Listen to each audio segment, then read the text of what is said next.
সিরাজগঞ্জ সদর উপজেলার মাসুমপুর নতুন পাড়ায় ভিক্ষুক সালেয়া বেগমের কাছ থেকে উদ্ধার হওয়া 2 বস্তা টাকা গণনা শেষ হয়েছে। 2 বস্তায় মোট 1,26,000 টাকা পাওয়া গেছে।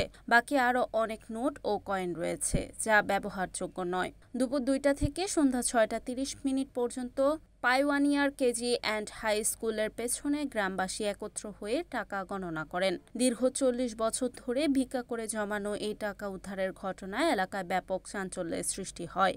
সিরাজগঞ্জ পৌরসভার 1 নং ওয়ার্ডের সাবেক কাউন্সিলর শিপু বলেন, পুরো 2 বস্তা টাকা গুনে দেখা গেছে 1,26,000 টাকা ভালো আছে।